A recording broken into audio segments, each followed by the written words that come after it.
जय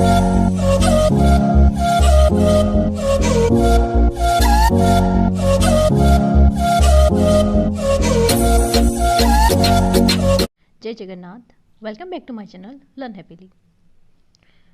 आज हम लोग तुलसीदास के प्रश्न उत्तर अभ्यास जो है उसका क्वेश्चन आंसर को करेंगे। इससे पहले हम लोग तुलसीदास का पार्ट को पढ़ चुके हैं, उसका अर्थ भी समझ चुके हैं।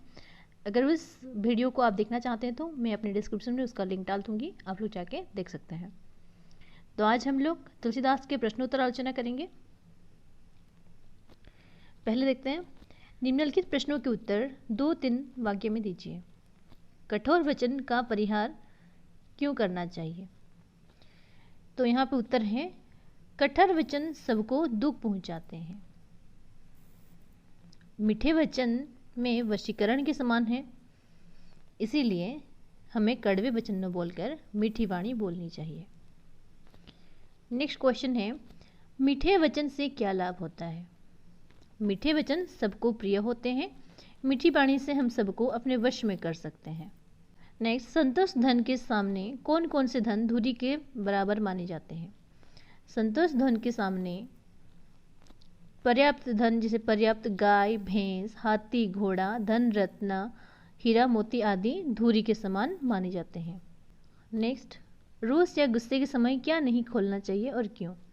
रोष या गुस्से के समय हमें जीभ या जुबान नहीं खोलनी चाहिए, क्योंकि क्रोध में मनुष्य कड़वी बातें बोल जाते हैं।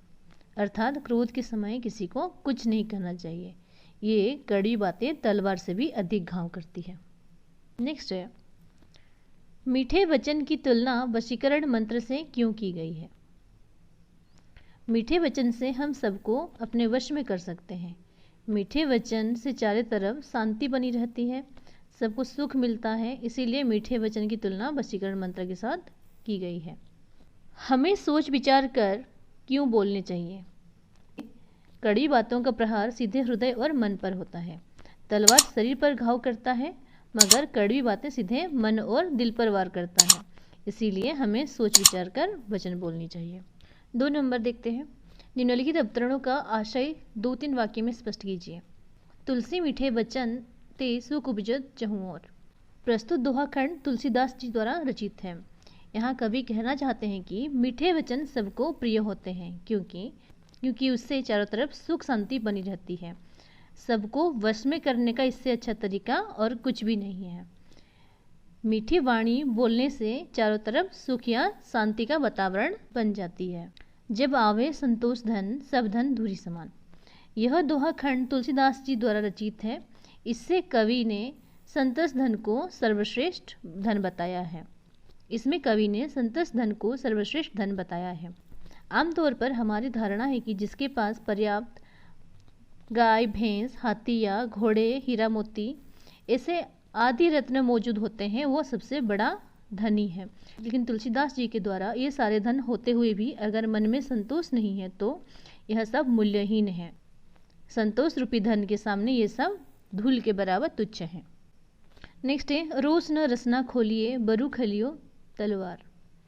यहाँ दोहा खंड में तुलसीदास जी कहते हैं कि इसमें कवि ने रोष यानी क्रोध के समय अपनी जिह्वा को शांत रखने की सलाह दी है, क्योंकि रोष के समय मनुष्य के मुंह से कड़वी वचन निकल जाती है। यहाँ कड़वी बातें तलवार के वार से भी होने वाले घाव से तेज होता है, क्योंकि तलवार का वार सिर्फ चोट करता है, लेकिन कड़वी बातें मन पर चोट करती है, जो कि सर्वदा याद रखी जाती है।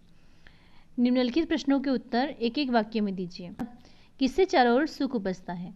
जो हमेशा मीठी वाणी बोलते हैं उससे चारों ओर सुख उपजता है। वशीकरण का मंत्र क्या है? मीठे वचन ही वशीकरण का मंत्र है। हमें क्या परिहार करना या छोड़ना चाहिए? हमें कड़वे वचन परिहार करके हमेशा मीठी वाणी बोलनी चाहिए। कवि ने संतोष धन की तुलना किससे की है? कवि ने संतोष धन की तुलना धन रत्न, हीरा मोती, गाय, भैंस, घोड़ा आदि धन से की है। कब रसना नहीं खोलनी चाहिए? क्रोध या गुस्से के समय रसना नहीं खोलनी चाहिए। किस धन के सामने सारे धन तुच्छ माने जाते हैं? संतोष रूपी धन के सामने सारे धन तुच्छ माने जाते हैं।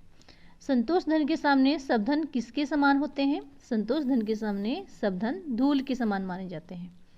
विचार करके वचन कहने से क्या होता है?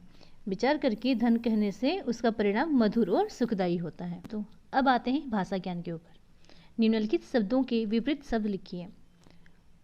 मीठा, कड़वा, सुख, दुख, कठोर, कोमल, छोड़ना, पकड़ना, समान, असमान, खोलना, बंद करना। निम्नलिखित शब्द के समानार्थक शब्द लिखिए। वचन, भाषा या वाणी। सुख, आनंद, हर्ष। कठोर, कड़क, ठोस। उपजना, पैदा होना, उगना। गो, गाय, गोमाता। गज, हाथी, हस्ती। बाजी, घोड़ा, अश्व। निम्नलिखित शब्दों के प्रयोग से सार्थक वाक्य बनाइए। वशीकरण। मीठे वचन वशीकरण के समान होते हैं। कठोर, कठोर वचन सबको दुख पहुंचाते हैं। गोधन, गोधन का अर्थ गाय रूपी धन है। संतोष, मन में संतोष नहीं होने से सारे धन तुच्छ लगने लगते हैं। तलवार, तलवार युद्ध करने के काम आता है। निम्नलिखित शब्द के शुद्ध रूप लिखिए। चहुओर, इसका शुद्ध रूप चहुओर सही है। वशीकरण, वशीकरण दंतेश में दीर्घी है, यहाँ पे तालवेश्य में दीर्घिकार होगा। धूरी, धूरी का अर्थ होगा धूल या धूली। तरवारी, तरवारी का होगा तलवार।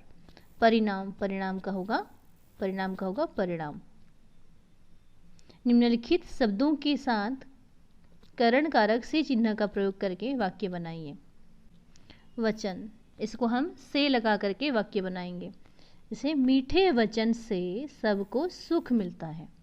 मंत्र, वशीकरण मंत्र से सबको वश में किया जा सकता है। धन, धन से चिरस्थायी सुख कभी नहीं मिलती। तलवार, तलवार से युद्ध लड़ा जाता है। तो ये था आज का तुलसीदास का प्रश्नोत्तर आलोचना। हम लोग इसका नेक्स्ट क्वेश्चन आंसर भी लेकर के आएंगे, जो ऑब्जेक्टिव टाइप का क्वेश्चन आंसर होगा। अगर ये वीडियो आपको अच्छा लगा हो तो लाइक, शेयर एंड सब्सक्राइब जरूर कर दीजिएगा। तब तक स्वस्थ रहिए, मस्त रहिए और लर्न हैप्पीली देखते रहिए। धन्यवाद।